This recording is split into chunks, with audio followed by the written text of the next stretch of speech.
이번에 요체가 되었던 그 5.16 혁명 공약에 대해서 그 내용은 무엇이었고 그것의 시대적 가치, 그런데 과연 이 성공한 민족적 군사혁명인 5.16 혁명을 군사정변이라고, 군사 쿠데타라고 폄훼하면서 지금까지도 이 5.16 혁명에 대한 역사적 사건에 대한 국민적 합의 수준이 굉장히 낮은 것이 지금 대한민국의 현실입니다.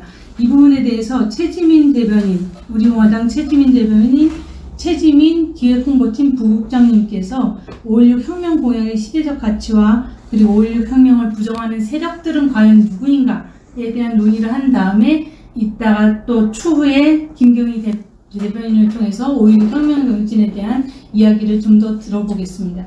최지민 부국장님 부탁드립니다.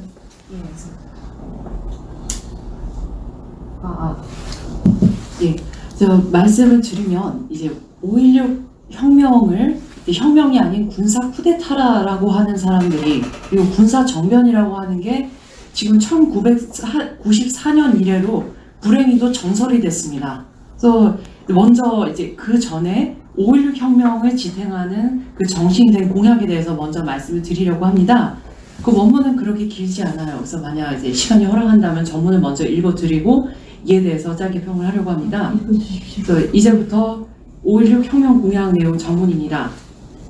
친애하는 애국동포 여러분, 은인자중하던 군부는 드디어 오늘 아침 미명을 기해서 일제히 행동을 개시해 국가의 행정, 입법, 사법, 삼권을 완전히 장악하고 이어서 군사혁명위원회를 조직했습니다.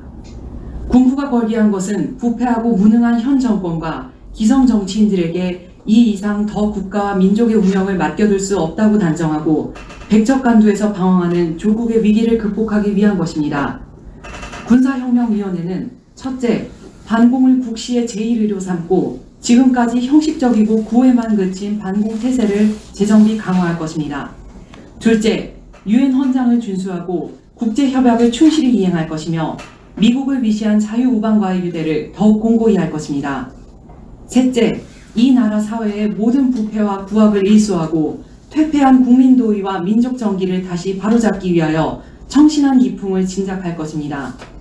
넷째, 절망과 기하선상에서 허덕이는 민생고를 시급히 해결하고 국가 자주경제 재건에 총력을 경주할 것입니다.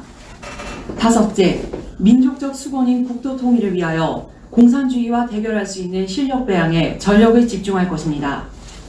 여섯째, 이와 같은 우리의 과업이 성취되면 참신하고도 양심적인 정치인들에게 언제든지 정권을 이양하고 우리들 본연의 임무에 복귀할 준비를 갖추겠습니다. 애국동포 여러분, 여러분은 본 군사혁명위원회를 전폭적으로 신뢰하고 동요 없이 각인의 직장과 생업을 평상과 다름없이 유지하시기 바랍니다. 우리들의 조국은 이 순간부터 우리들의 희망에 의한 새롭고 힘찬 역사가 창조되어 가고 있습니다. 우리들의 조국은 우리들의 단결과 인내와 용기와 전진을 요구하고 있습니다. 대한민국 만세, 걸기군 만세. 군사혁명위원회 위원장 육군중장 장도영. 여기까지가 이제 당시에 발표된 혁명 공약의 전문입니다. 그래서 보면은 지금까지 이 내용과 그리고 역사적인 사실, 그리고 박정희 대통령이 이룬 업적들, 그런 것들을 미뤄보건데 혁명임은 뭐 딱히 의문을 제기할 게 없어 보여요. 하지만 1994년 9월 1일에 이제 동아일보가 이제 보도를 하기에 이르는데, 여기 보시는 게 인터넷상에 남아있는 당시의 동아일보 기사입니다. 그래서 정확히 어떤 내용을 다루고 있느냐, 김영삼 정부 때 오는 96학년도부터 사용될 중고교 국사교과서에서 그동안의 학계 연구 성과와 시대 변화 등을 반영하여서 대폭 민족사관 확립 등의 관점에서 새롭게 재조명하겠다. 그래서 4.19 의거를 최초로 독재 정권을 타도한 역사적 사건이라고 규정을 하면서 4월 혁명으로 바꾸고, 그러면서 마산 이제 사건을 이제 마산 의거로 이제 처음으로 서술을 하는데, 문제는 5.16 군사혁명을 쿠데타라는 이 의미의 정변을 사용하여 5.16 군사정변으로 표현한다라고 되어 있어요. 그러니까 여기서 보면은 지금 용어 혼란이 지금 다소 지금 있는데, 먼저 표준 국어 대사전에 있는 내용들을 좀 소개를 드릴게요. 그럼 정변은 뭐고, 쿠데타는 뭐고, 혁명은 뭐냐? 솔직히 저도 입당하기 전까지 이게 무슨 내용인지 몰랐어요. 근데 굉장히 문제가 큽니다. 이 1994년에 이 김영삼 정부 때 이 사건은 우리가 이 역사 전쟁에서 패하기 시작한 엄청난 큰 패배의 시작이었다. 지금 먼저 이제 보실게요. 이거는 표준 국어 대사전의 이제 내용이 일부입니다. 먼저 정변에 대해서는 또 여기서 이렇게 기술하고 있어요. 정변이란 무엇인가? 혁명이나 쿠데타 따위의 비합법적인 수단으로 생긴 정치상의 큰 변동. 그러니까 대사전에서 보면 정변은 또 혁명하고 쿠데타를 또 같이 잡고 있어요. 근데 94년에 이제 동아일보 보도 내용에 따르면 쿠데타라는 의미의 정변을 사용했다라고 하고 있습니다. 그러니까 이것도 약간 좀 이상해요. 지금 안 맞는 부분이 있는 거죠. 그러면 혁명은 뭐냐? 이제 총 3가지로 뜻이 나뉘어요. 예, 혁명의 뜻 1번이 헌법의 범위를 벗어나서 국가 기초, 사회 제도, 경제 제도, 조직 따위를 근본적으로 고치는 일이다. 또는 이제 왕조 시대에는 왕조가 바뀌는 것. 그리고 또는 이전의 관습이나 제도나 방식을 깨고 질적으로 새로운 걸 급격하게 세우는 일입니다. 당시 박정희 대통령 5.16은 혁명이라고 부르기에 적어도 보수파의 관점에선 부족한 점이 없어요. 그래서 지금 혁명이 굉장히 많이 있는데 뭐 대혁명, 중국의 뭐 신해혁명, 그 다음에 유럽에 있었던 3월 혁명, 터키 혁명, 국민혁명, 심지어 저 빨갱이 막시즘 추종자들이 하는 뭐 심지어 뭐 부르주아 뭐 여러 가지 이제 사회주의 혁명조차도 다 혁명으로 등록이 돼 있어요. 그럼 쿠데타는 뭐냐? 그럼 대체 쿠데타는 뭐냐라고 하면은 이건 이제 무력으로 정권을 빼앗는 일을 쿠데타라고 합니다. 그런데 단순히 이제 군인이 권리했다고 해서 쿠데타라고 하는 게 아니라 지배계급 내부의 단순한 권력 이동이 이루어질 때 체제 변혁을 목적으로 하는 혁명과는 구별된다라고 하고 있어요. 그렇다면 단지 그러면 그거예요. 지들끼리 나눠먹기 하면서 쌈박질하는 걸 쿠데타라고 좀 단순하게 생각할 수가 있는데 그럼 박정희 대통령 때는 이게 그럼 쿠데타냐? 저 이 기초 개념에서 모순이 있다고 봐요. 쿠데타라고 보기에는 굉장히 민중을 이해하고 민중의 지지를 받았던 게 사실이에요. 그래서 보면 두산백과에 이제 쿠데타 정의가 있어요. 이걸 하는 이유는 이제 박정희 대통령의 5.16 혁명을 쿠데타라고 하는 사람들이 자꾸 쿠데타라고 하니까 그 배경을 먼저 정립을 해놓지 않으면 우리가 싸울 수 없어요. 일단 두산백과에서의 쿠데타를 보면 지배 계급 내 일부 세력이 무력 등의 비합법적인 수단으로 정권을 탈취하는 기습적인 정치활동, 그리고 역시나 마찬가지로 지배자의 교체를 동일 체제 내에서 지배자의 교체를 목적으로 하며 혁명과는 달리 민중의 지지를 필요로 하지 않는다라고 시작이 됩니다. 완전히 박정희 대통령의 이제 5.16 혁명과는 좀 많이 달라요. 쿠데타라고 보기에 너무 다른 점들이 많이 있다. 단순히 군인들이 걸겠다는 이유만으로 쿠데타라고 하는 건 굉장히 잘못되었다는 게 이제 저의 생각인 거예요. 물론 저는 그 시대를 살지 않았지만 일단 용어의 정의에서도 차이가 납니다. 그러면 지금 이 시점에 명백한 기술적인 모순에도 불구하고 박정희 대통령의 5.16 혁명을 쿠데타라고 하는 게 김영삼 정부 때부터 시작이 됐는데 그럼 누가 기를 쓰고 쿠데타라고 부르냐를 좀 분류할 필요가 있어요. 누가 5.16 혁명을 혁명이라 부르지 않는가? 첫 번째로는 이제 좌익 인사들이 있겠죠. 뭐 이제 우리 이제 심하게 빨갱이라고 하지만 그래도 우린 이제 오늘 좀 약간 이제 청년 좌담회로 하니까 이제 좀 좌익 인사라는 말로 통칭을 하겠습니다.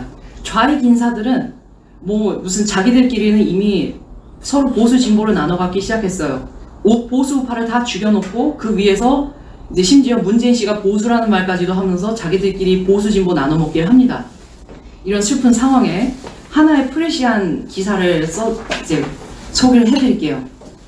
이 뭐 책까지 썼다고 하는데 별로 책을 보고 싶진 않아요. 근데 봐야겠어요. 뭐라고 이제 궤변을 써놨는지. 그래서 보면 프레시안에 서모 씨가 또 교수라는데요. 촛불 1년 박정희 체제는 결코 끝나지 않았다라는 기사를 썼어요. 이게 2017년 10월이었습니다. 그래서 이때 뭐라고 하느냐? 여전히 한국 사회에 박정희 신드롬이 만연해 있다면서 이를 극복하지 않고서는 미래를 설계하기 어렵다라는 표현을 씁니다. 그러니까 좌익들은 박정희 대통령을 무너뜨려야만 자신들이 원하는 미래를 건설할 수 있다고 보는 거예요. 그래서 하여튼 여러 가지 궤변 중에 또 궤변 명대사를 뽑아보면 뭐 4월 혁명이 뭐 8.15에 이은 제2의 해방이다. 뭐 이것까진 좋아요. 근데 여기서 박정희가 유신 쿠데타를 일으켜 1인 독재 정권을 세우는데 라는 표현을 써요. 역사적 사실과 달라요. 근데 날조를 하고 있어요. 그러면서 이 좌익 인사들은 뭐라고 하느냐? 우리들은 역사를 끊임없이 재해석하고 다양성을 인정하며 역사를 만들어가고 있습니다라는 표현을 쓸 수 있겠죠. 좀 보수파도 좀 그런 거를 좀 그런 당당함을 갖춰야 된다고 생각해요. 정말 좌익 인사들은 매우 당당합니다. 그 당당함의 근원이 뭔지 모르겠어요. 하여튼 계속합니다. 이 좌익 인사는 그러면서 6월 항쟁은 제3해방이라고 부르고 싶은데 라고 합니다. 6월 항쟁이란 그 60항쟁을 말하는 거겠죠? 이걸 제3해방이라고 규정을 하면서 뭐라 하느냐? 촛불 시위가 촛불 혁명으로 이어질 수 있을지에 대해서는 속단할 수 없을 것 같다 라고 합니다. 지금 촛불 혁명이라고 하고 있잖아요. 근데 지금 속단할 수 없을 것 같대요. 그러면 이 좌익들은 뭘 더 원한다는 거예요. 아직 마음에 안 찬다는 거예요. 그래서 무슨 짓을 하느냐? 강한 메시지가 있어야 한다. 민주주의 역행을 바로잡은 정도지 새로운 길을 뚫어내지 않았다. 폭넓은 민주주의 교육이 이루어져야 한다. 그러면서 하는 말, 박정희 신드롬을 해체해야 된다. 이 박정희 신드롬 해체라는 것에 5.16을 혁명이 아닌 쿠데타로 규정하는 게 들어가 있었던 거예요. 그리고 이미 그 작업이 1994년에 끝났던 거예요. 그래서 불행히도 이제 저희가 불과 5살, 10살일 때 시작된 이 김영삼 정부의 만행은 무슨 일을 불러일으켰느냐? 그 이후로 계속 이제 좌익들이 야 너네 김영삼 정부에서 군사 쿠데타로 규정을 했다. 온갖 판례에도 그렇게 나오고 있다. 대법원 판례에서도 예를 들어서 무슨 보도연맹 사건인가? 이제 정확하게 기억은 안 나는데 거기서 이제 5.16을 군사 쿠데타로 규정했다라고 하면서 판례까지 끌고 나와요. 그리고 모든 교과서에 군사 쿠데타, 군사 정변으로 되어 있어요. 그거를 시행한 게 김영삼 정부였어요. 그래서 보면은 이 좌익 인사들에게 이론적으로 박정희 대통령 부정할 수 있는 바탕을 깔아놓은 게 김영삼 정부였다는 결론이 나옵니다. 그럼 심각한 거예요. 아니 그 모 거대 야당에서는 김영삼 사진을 박정희 대통령 사진 옆에다 달아놓지 않았는가? 그래서 보면은 굉장히 황당한 일이 일어나는데 이 좌파들이 이런저런 얘기를 하면서 뭐라고 박근혜 대통령을 비방하는가? 박근혜가 유신체제에서 상당한 영향을 했고 역할을 했고 그 유신체제에서 지대한 영향을 받았다라고 하면서 이제 박정희 대통령을 송두리째 부정을 하는 이제 기초를 닦는데 이 다음 기사가 그거예요. 박근혜 대통령께서 대통령이 되자마자 반년도 안 돼서 오마이뉴스에서 이런 기사가 나와요. 박정희는 군사 쿠데타, 박근혜는 선거 쿠데타.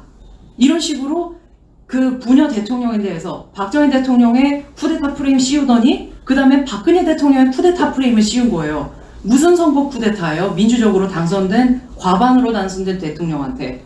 그러면서 뭐라고 하느냐? 이제 탄핵 정국 때는 또 프레시안이 불을 당기는데 박근혜 쿠데타 의도한 것이라고 하면서 그 당시 뭐 개헌 문건이 발견됐다 이런 언론 플레이를 하면서 현직 대통령 박근혜 대통령이 현직 대통령이었는데 무슨 쿠데타예요? 근데 쿠데타란 말을 그냥 갖다 붙여서 선전을 했어요. 뭐 친위 쿠데타냐는데 결국 좀 말도 안 되는 일이었고 무조건 뭐냐?